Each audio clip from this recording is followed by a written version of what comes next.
Aromagees Botanica, a metaphysical store for mind, body, and spirit.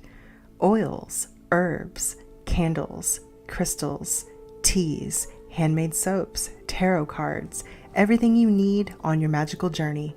Daily psychic and tarot readings, classes, witchcraft, pagan, and hoodoo supplies, most of it made in-house. Try our free Dress Your Own candle station. From spiritual gifts to ritual supplies to religious books, we have the widest selection of metaphysical products in all of Tennessee since 1999.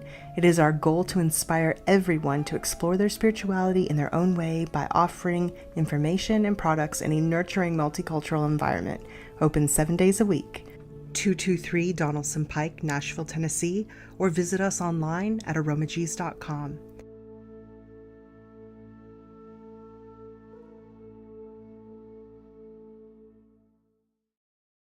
Oh, fire, fire, oh, fire, call fire department.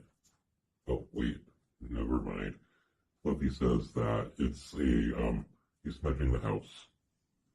Yep, smudging the house. He's been stressing how important it is to indulge in psychic hygiene.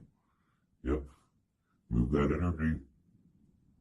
Well, okay, I'm gonna go over here and chew on Flippy's foot. I'm gonna go smudge the foot so it smells better, get rid of all that bad juju. You don't want his other foot to fall off. Remember, look us up on With the Fluff. Love ya. Bye. Ow.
Hey everybody, welcome to another episode of the Millennial Magician Archive.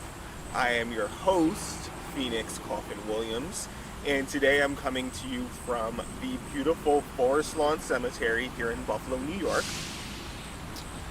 Forest Lawn Cemetery is a place of power for me, and so I do a lot of working in here. And also, as a result, a bunch of the things that I broadcast to you for this series will take place in this cemetery.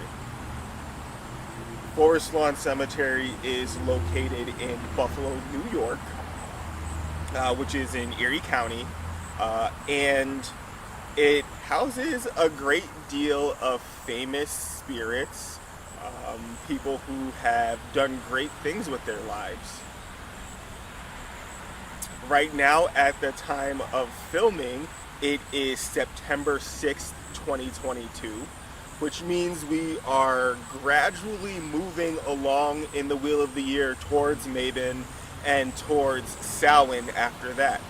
And so I thought that this would be a great time to start to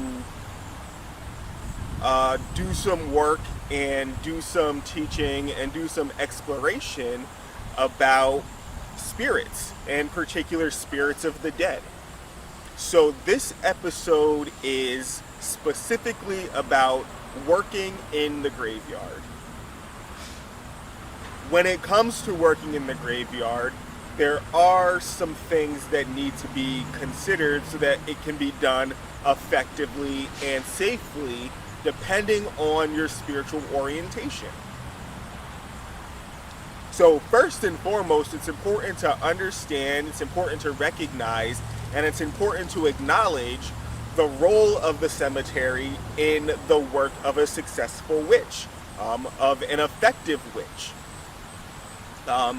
Working with spirits of the dead and, utilizing necromantic magic is something that is innate to the power of witches, and I personally think that it is beneficial to celebrate it as often as possible, and especially when it's needed. So I'm coming to you from a place of necromantic magic. Working in the cemetery, working with spirits of the dead is an innate power of the witch, and it's something that we can all benefit from doing and enriching our personal spiritual practices. And then also, if we do work for other people, because people do still consult witches and spiritual directors for help in life. So if you are the kind of person who works for clients and who does consultations, using the cemetery for work is absolutely an essential component of effective magic and consultations. With that being said, there are some tools, there are some tricks, there are some techniques, there are some practices that are absolutely essential for us to be doing to make sure that we are doing this work to the best possible outcome. Depending on what you believe about the cemetery, depending on what you believe about spirits of the dead, absolutely impact your experience with this work.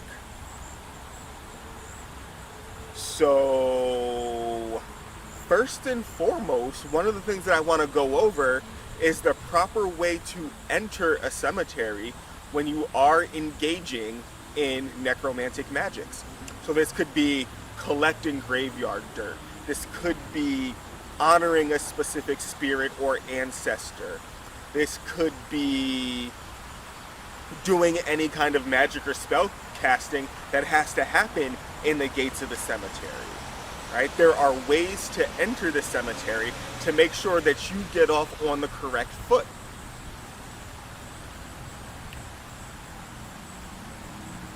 Understand that once you enter the gates of the cemetery, you are entering the realm of the dead. Right? They own what goes on in there. They own the sky above a cemetery.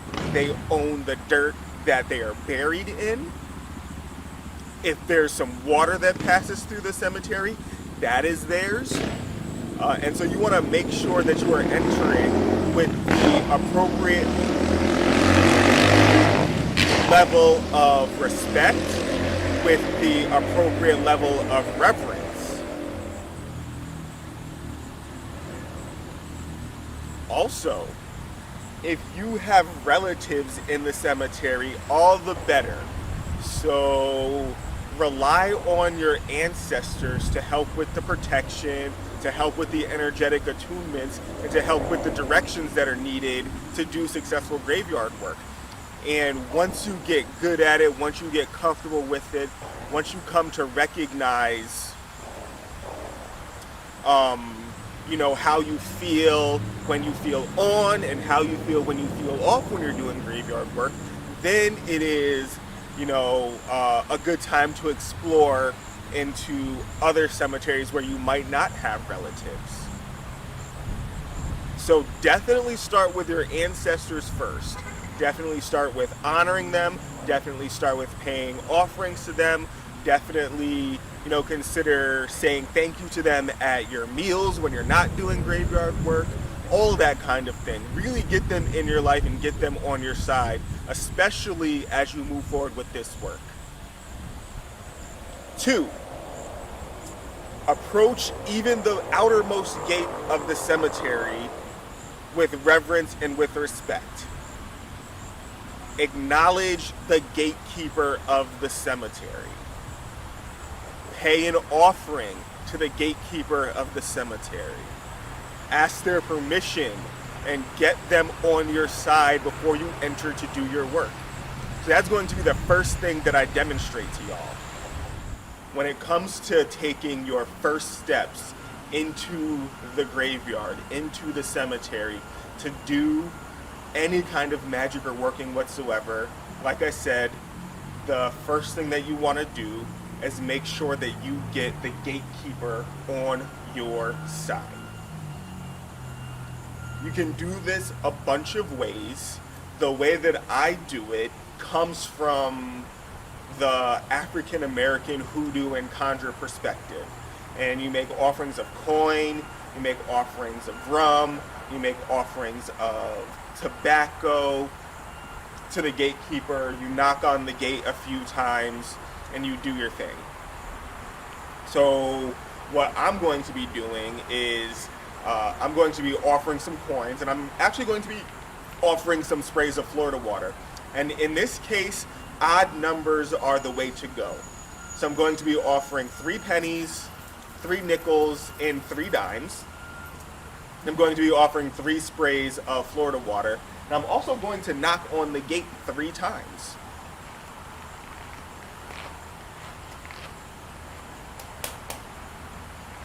So you knock on the gate, you place your offering down.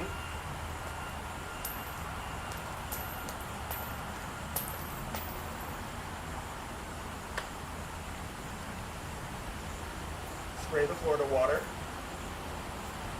3 sprays. And then at that point, you would address your prayer. If you're using rum, if you're using vodka, if you're using some kind of liquor, you can spray it out of your mouth, or you can dump it if you don't know how to do it. But here you would offer a prayer to the gatekeeper.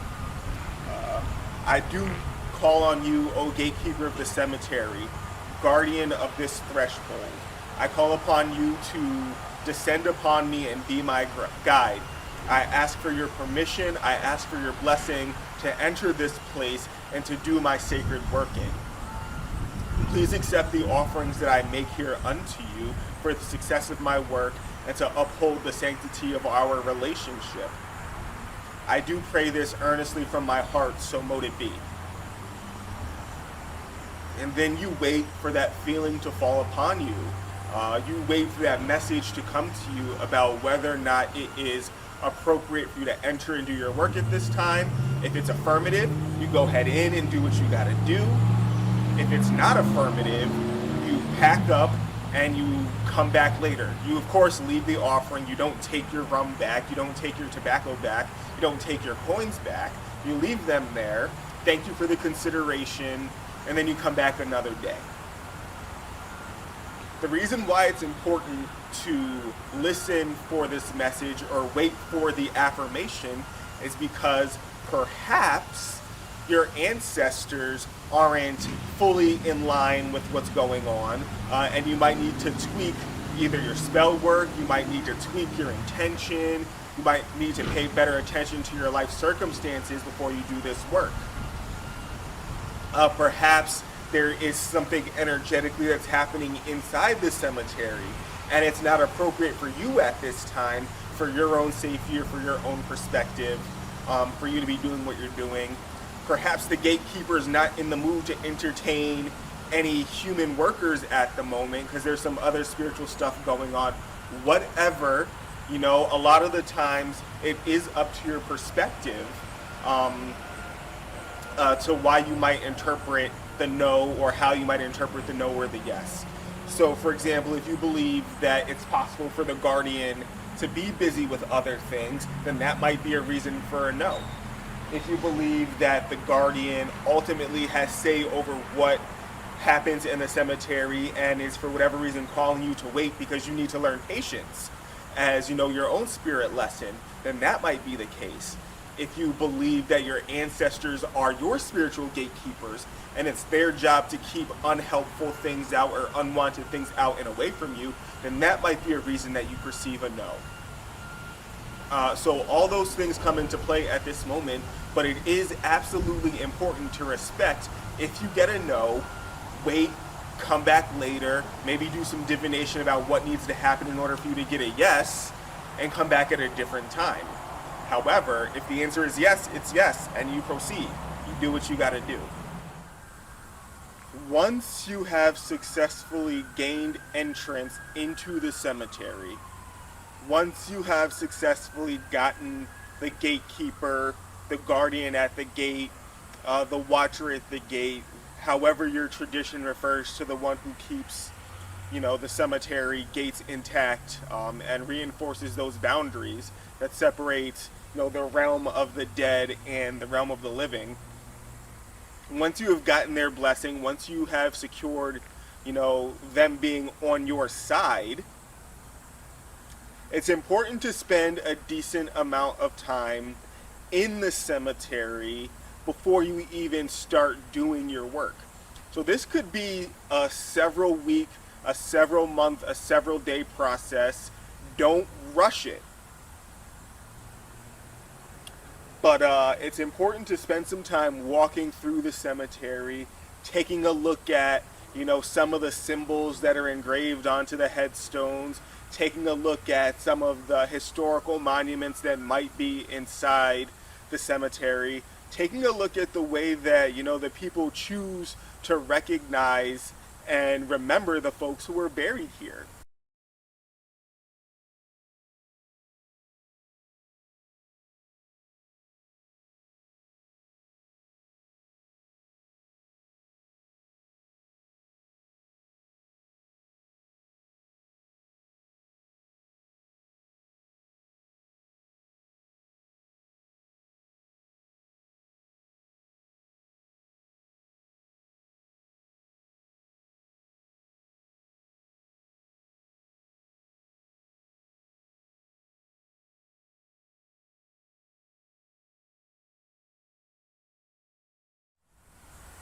If you are in a cemetery that is established for public use or private use, it's important to know that because it can impact, what you do in there or what kinds of work you do in there or how you go about doing it. But it also gives you a quick history lesson, gives you some knowledge about the place that you are dealing with and about the energy that's incorporated in there.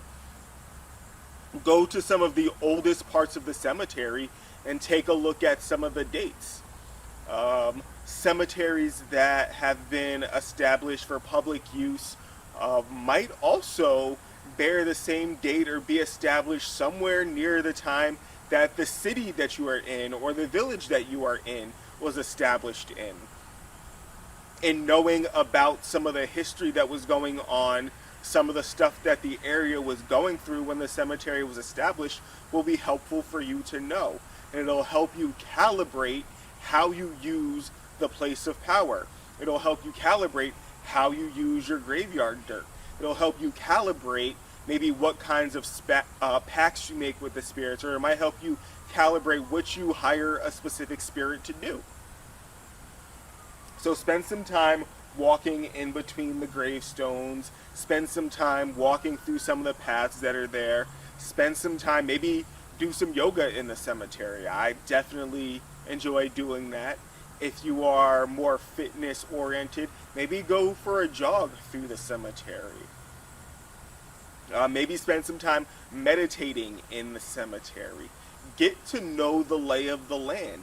You definitely do want to get to know the cemetery that you do your work in like the back of your hand, right? You want to be able to find your way in, find your way out. You want to be able to locate what it is you're looking for when you're looking for it.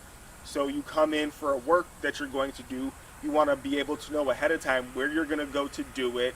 any alternative locations that you are going to do the work at, should it be too conspicuous for you to do it at your primary location.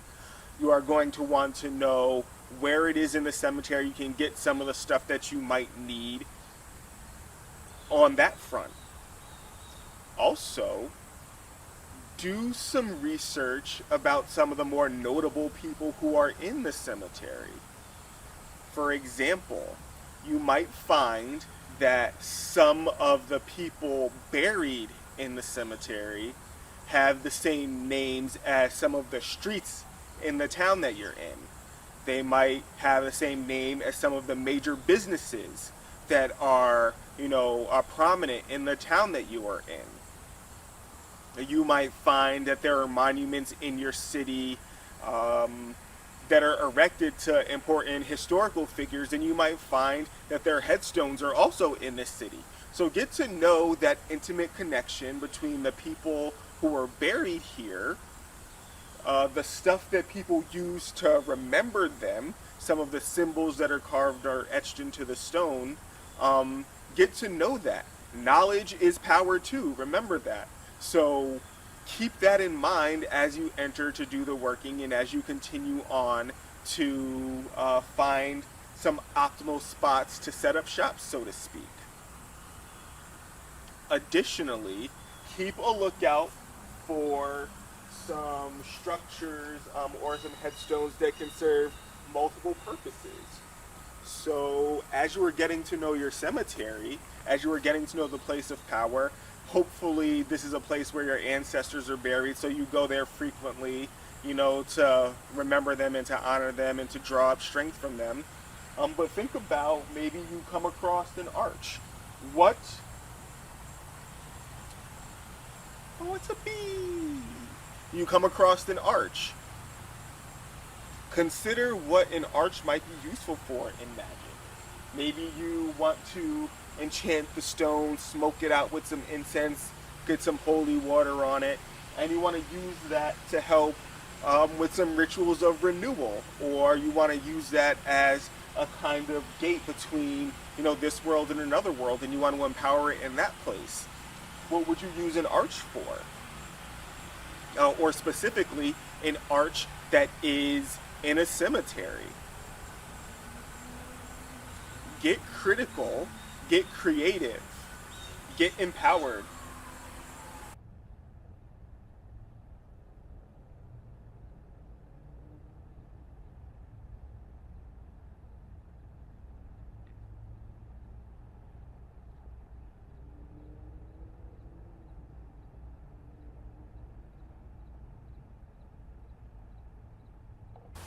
As you can see, I am at the final resting place of Millard Fillmore, who was the 13th President of the United States of America.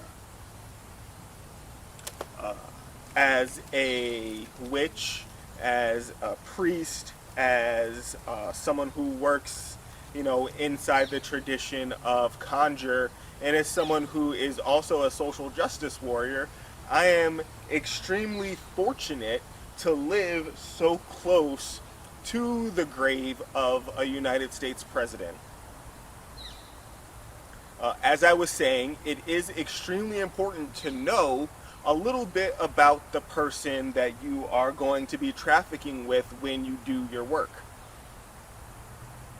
So some traditions believe that the way a person is when they die is who they will be when they pass away,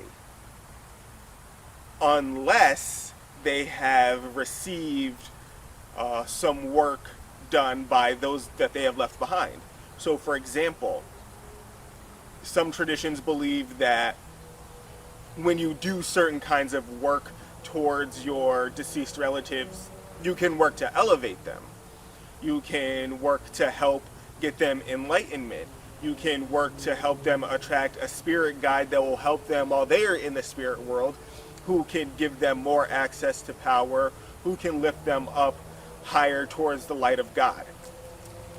And that helps them become a more tempered spirit. That helps them become a little bit more useful to the living, and it helps them engage in their duties to the living a little bit more willingly and a little bit more holistically and a little bit more honestly.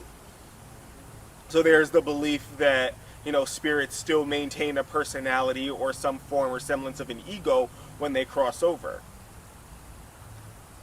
Other traditions believe that when a person passes away, they get a glimpse of their life and they get a glimpse of the greater picture, and that is what triggers some enlightenment in them. And it makes them safer to work with. It gives them a bigger perspective. So they're no longer looking at humanity and what it means to be alive in the physical and the way that they did when they were alive. And so this does go for working with ancestors as well. So this is something to think about if you are estranged from your ancestors, if your ancestors didn't like what you were doing while you were in the living. Maybe they weren't a fan of your religion. Maybe they weren't a fan of your queer identity. Maybe they weren't a fan of your partner, the way that you chose to raise your kids. Or for whatever reason, you and some ancestors or a particular ancestor had some kind of a tumultuous relationship while they were alive. Consider what you might think about them now that they're passed away. If you believe that they still harbor those human resentments, then that's your cue to start engaging in rituals and offerings that are meant to help get them enlightened. You might dedicate a rosary to them. You might dedicate a specific holiday to visiting them. You might call them out on your ancestor altar at home and start making offerings to them and lifting them up towards the light of God so that they become a little bit more tempered. And there are offerings that you can make to them to bring them along to your side and to help them see the value and the strength that comes with your own brand of diversity. If you are the kind of person who believes that upon passing over, they become more enlightened, they get a bigger picture view, then you start working with them, making them offerings, and start drawing their attention to you so that you can work with them and so you can get access to that insight and to that enlightenment.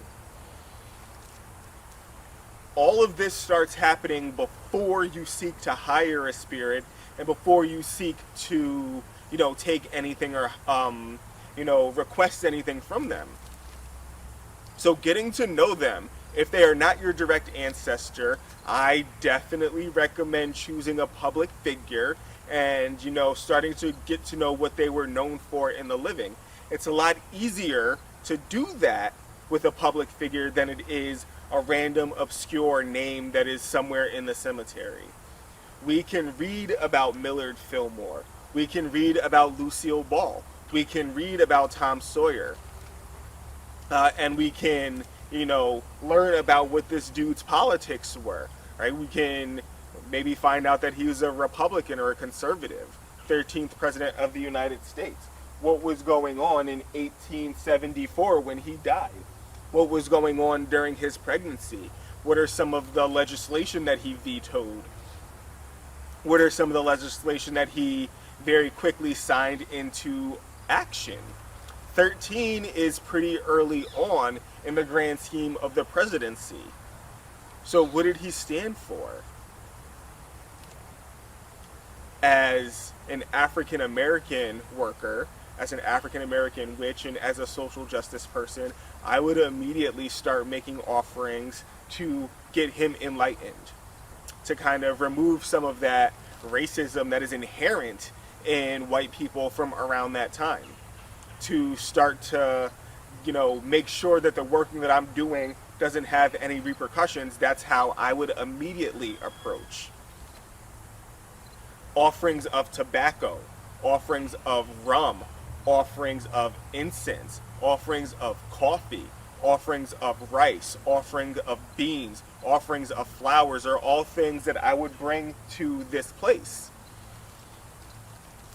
One of the other things that I think is super important that I want to draw your attention to is making offerings of ancestor money. So I have two different types here.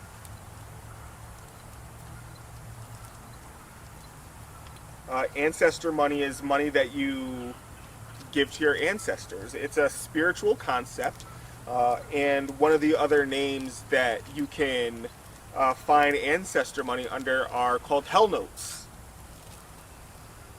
So, depending on the tradition that you're going with, or depending on what you come across first and what vibes with you, you can find some ancestor money that looks like this.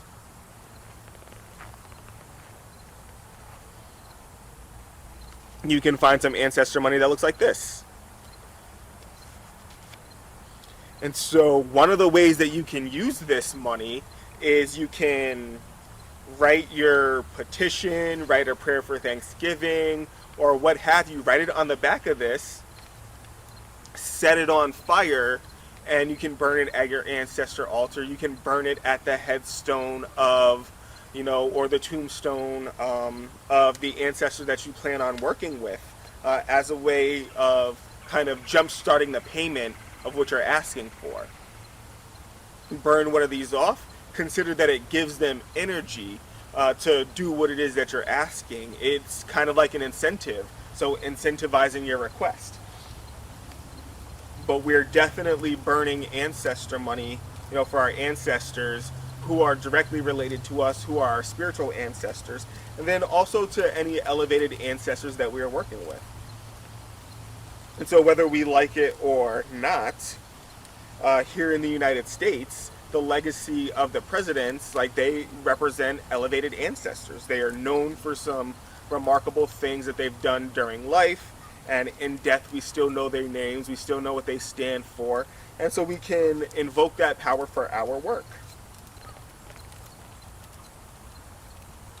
If you are just making a general offering, I recommend an offering of incense, maybe a few tea light candles. You can put those in a jar, close the lid up, and punch some holes in it with a screwdriver and a hammer. Then put the lid back on. That way you can make sure that your tea light is safe from the elements, the wind blowing, so on, and it can stay lit when you leave. You can do flags, would be appropriate for this particular spirit. An incense that smelled good but might not necessarily be charged in any way, shape, or form for any particular reason. So just some, this smells nice, I find it pleasing, so I'm definitely making sure that I'm not offering the spirit anything that I find fuddy-duddy. So if I don't like it, I'm not using it as an offering. If you were doing workings for money, I definitely recommend incense that have a money theme. So silver rain, which is this one, rain that coin down. Silver and gold incense, gold rain incense. If you are leaving some coins, you can smoke the coins and come to me. Leave the coins at the grave, leave the incense at the grave. That's an example of a real quick, spirit working in the cemetery that you can do. If your life is difficult and you want the presidential power to kind of make that life a little bit easy for you, you can use some easy life incense, special favor incense, and you can combine that with some parchment paper and write a petition on there. For social justice work, however, I recommend court case incense. Now, this might also be beneficial if you have access to the grave of a Supreme Court justice or the Chief Justice of the Supreme Court. You have access to their final resting place. You can go there with some court case incense in a blue candle. And you can anoint that candle with some court case oil, special favor oil. You can even inscribe that candle with your petition and leave the candle and the stick of incense at their grave, let it burn. Write the candle on a glass encased, write the petition on a glass encased candle and, let that burn. Put the incense, off to the side a little bit, let that burn, and that can be, your petition and your working at that particular place of power. One of the things that I definitely recommend is making offerings of water to your spirit. Cold water cools down spirits that might be a little bit more hot-tempered or hot-headed. You can use bottled water, or you can bring some special water that you've already blessed and have, an intention spoken into it, praying over your water. I pray that this water uplifts the spirit closer to the light of God, to the light of the divinity. I pray that this water provides clarity, clarity in terms of truth, clarity in terms of righteousness and justice, clarity in terms of freedom for everyone. And speak that over your water and make that as an offering.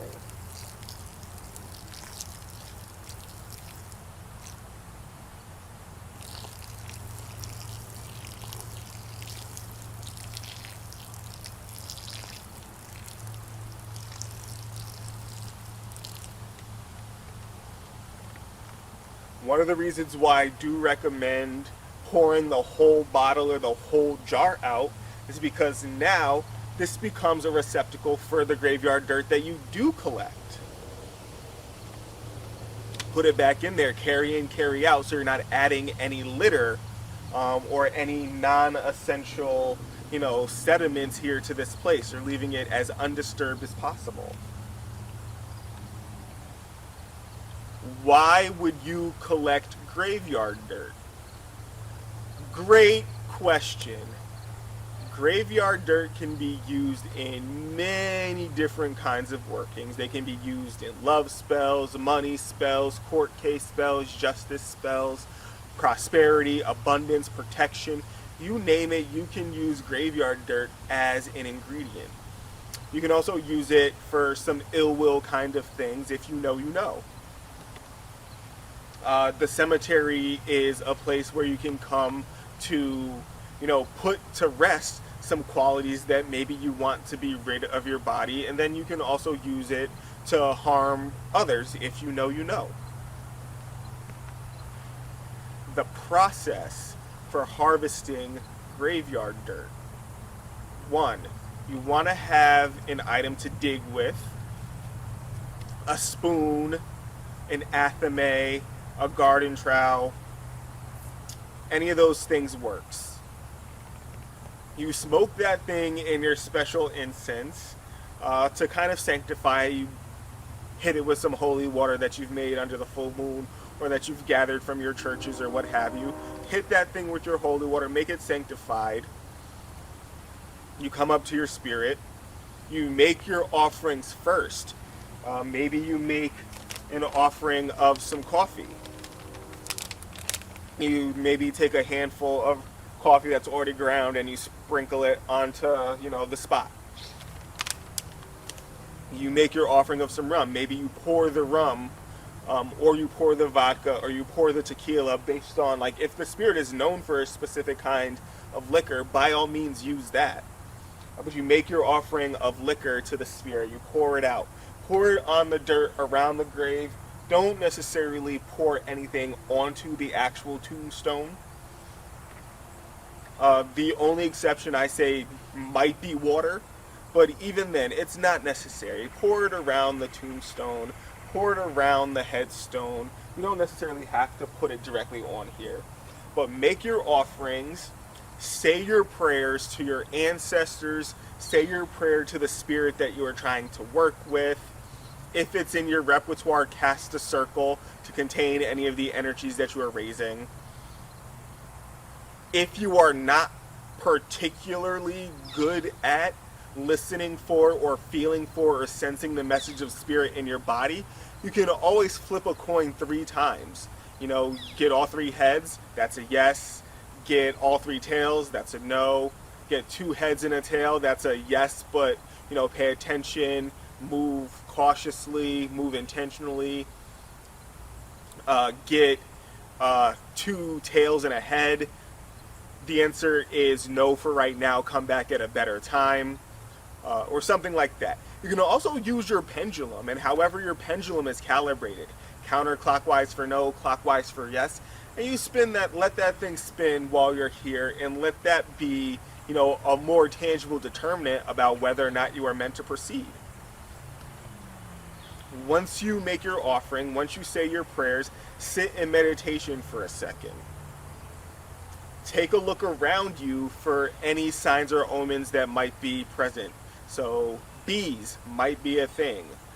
Cardinals might be a thing. Blue jays might be a thing. Turkey vultures might be a thing. Hawks, falcons might be a thing. Just take a look at the way that any nature spirits are trying to communicate with you while you're doing this work. If you notice any kinds of feelings in your body, if you notice yourself start to get anxious, pack it up. If you notice yourself start to get nauseous, pack it up. If you notice that all of a sudden you have to go to the bathroom and excrete really intensely, pack it up. Come back another time. And that's in absence of flipping your coin, using your pendulum, doing any of the dowsing or stuff like that. Once you get your yes, you go ahead with the tool that you're going to use to dig. You want to dig in the dirt in a large circular pattern and lift up some of the uppermost grass and some of the uppermost layer, and move that to the side. Once you do that, there's like a little bit of a hole there. You dig out from that hole, and you dig until you hear or you feel a stop sensation, right? Or if there's a number that comes to you, maybe the spirits of the ancestors are like, yes, 4. Then you get 4 scoops. That's all you. That's what you get. If they say 1, then you get 1 scoop. That's you. That's what you get. If they say 18, then you get 18 scoops. That's you. That's what you get. Put it in your receptacle, seal it up, put that off to the side. Remember, you have to pay for this as well. So the offerings get you access. The offerings get you into the good graces. You definitely want to make sure that you throw some coin in there. I like to put in, take a trip to the bank and get a 50-cent piece if you can find it. Get a golden dollar if you can find it. If you can't do that, throw in 3 or 9 pennies, 3 or 9 nickels, 3 or 9 dimes. But you definitely want to make sure that you are putting coin in there. Don't put any actual dollar bills in there. Definitely go with the coins. So here's a 50-cent piece. It's an example of something that I would use as something as a payment. Here's a golden dollar. It's an example of something that I would use as a payment. Put those in the hole where you remove the dirt from. If you are hiring the spirit to do something in particular for you, this is also the time to put in your petition. Your petition is written in either dove's blood or bat's blood ink. Dove's blood for the work of, good. Bat's blood for a little bit less savory work. If you know, you know. But you put your petition down on your parchment paper. If you don't have parchment paper, you use, rip off a piece of paper from a brown paper bag. You use it on that. You sign your name and you put your thumbprint. You put your thumb into the dove's blood or the bat's blood ink, and you put the thumbprint down at the bottom of your petition. You roll it up, and you also put your petition in that hole with the coinage. And then you replace that piece of earth that you dug the circle out of. You replace it just like a puzzle piece. Boom, tamp it down just a little bit. That way the place looks as undisturbed as possible. And then, boom, that's the petition. That is the hiring process for hiring a spirit. You might also decide that you want to put a little bit of water around the area. You might also decide that you want to stick an incense around the area. You might also decide that you want to put, a jar with some sand and some tea light candles, in that area as well. And just place it on top of that. But eventually, what will happen is like the rain will happen, the natural movements of the earthworms, and the creepy crawlers in there will reshift it, and that will become a solid piece of ground again. But definitely put it back, make it look as undisturbed as possible is the goal.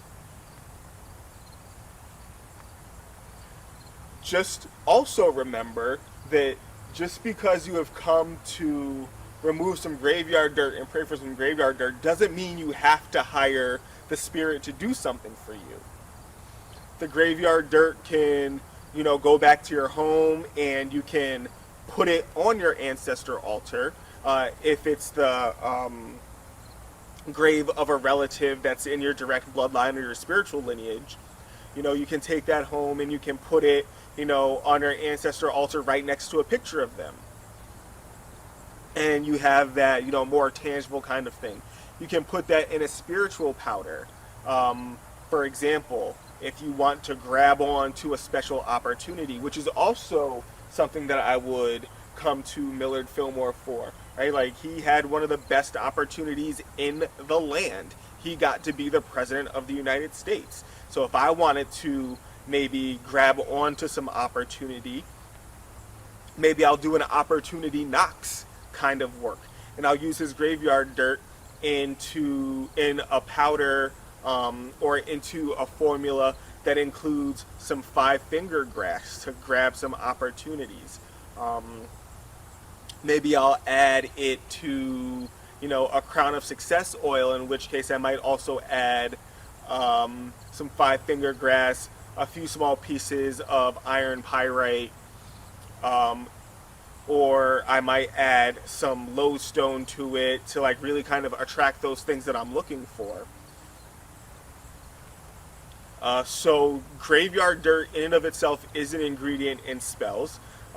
If you can put it in someone's shoe and engage in some foot track magic. That way you can sprinkle the graveyard dirt out in a path where someone's going to be walking, and you can use it to influence their way that way. You can really set someone up to have a really bad fucking day if you can manage to get it in their shoe, or if you can get it, if you can charge it and get them to walk through it. So you can use it in that kind of way. But also you can hire a spirit right here at their grave as well. So that's something to think about. That's something to take a look at. Once you are done, you say your concluding prayers to the spirit. You say some concluding prayers to your ancestors. You get up, you pack your stuff up and put it away. You're making sure that you are not leaving any litter. You are making sure that you are not leaving any trash, any garbage. You basically don't want anyone to know that you were there at all, realistically. Put your stuff away.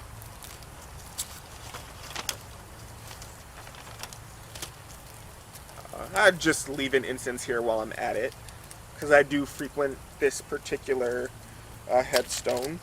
And so leaving an incense right now will not be the worst thing to happen.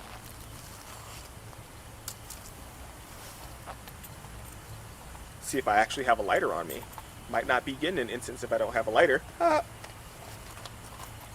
Ta-da! So I do leave this incense to fortify my relationship with this spirit and the spirit of this land. May I be accepted fully. May I always be welcomed here. And as far as my relationship with the spirit goes, may there always be peace between us.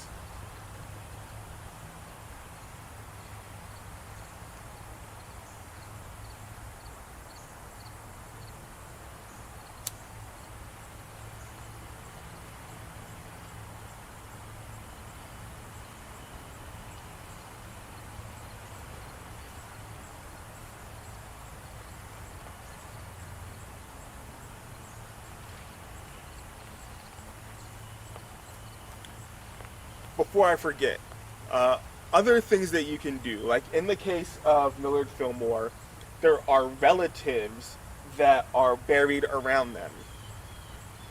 You can learn about the relatives if they are public enough.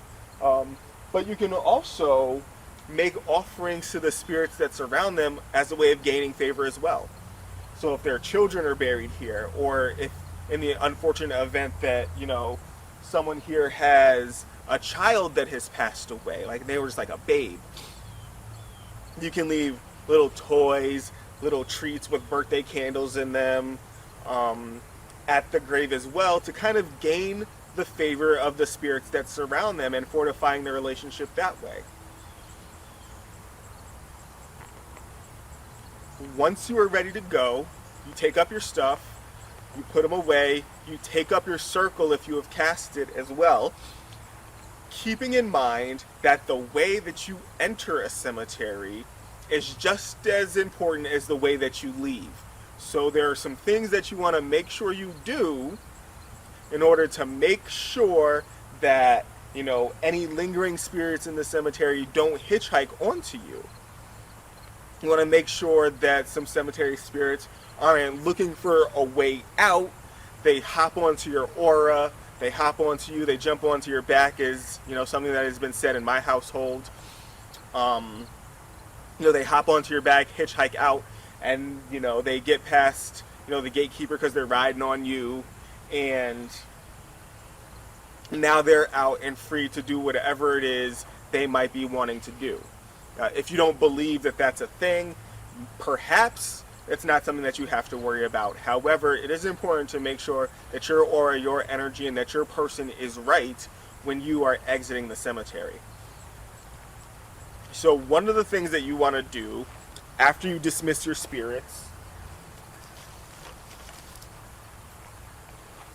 one of the things that you want to do, and one of the things that I have learned to do, one of the things that I was taught to do, take a candle, counterclockwise, rub it around your body from head to toe,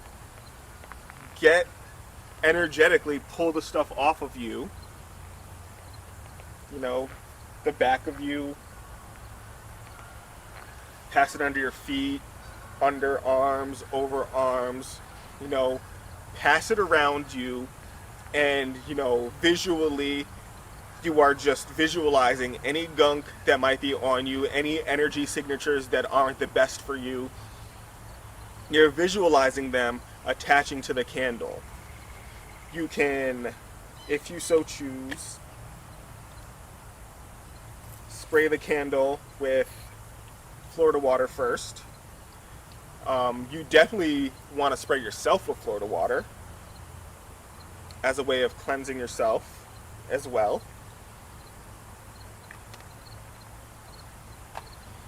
You say a prayer to your ancestors and your guides, most holy ancestors, guides, who are responsible for my well-being and my spiritual success. I call upon you to help in removing any attachments that may be on me as a result of this working.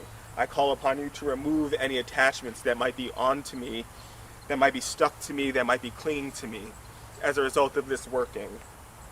I call upon you to cleanse me and sanctify me and make me right as a result of this working. Visualize the candle just kind of pulling it off, sucking them off. Maybe you can visualize things getting stuck or caught into the wax. And last but not least, as you are exiting the cemetery, you want to find your way home in a different way than the way that you came. You can, if you drove, you can repeat the spinning around 3 times, right? So you can, go the opposite way from your house, make a left turn. Travel down that street, make another left turn. Travel down that street, make another left turn. Travel down that street, make another left turn. Then go down another block and just do 3 turns, and then find a way to your house, not touching any of or a significantly different number of roads than the ones that you took to get here. This could also mean exiting the cemetery from a different entrance or from a different place. And all of this is to make sure that a malevolent spirit doesn't follow you home and doesn't start to wreak havoc in your life or cause mischief. And then once you do get home, this candle that's pulled off all the gunk on you, that is, maybe got any malignant or um,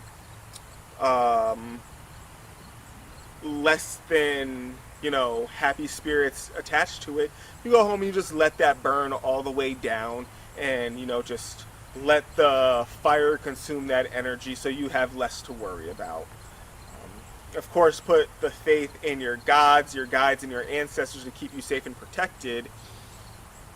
And keep in mind that if your petition or your prayers made any promises to the spirits that you're working with, you get started on making good on your promises immediately. So that is it for now.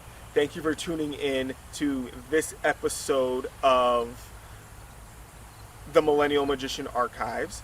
I look forward to working with y'all again, and I look forward to the next episode.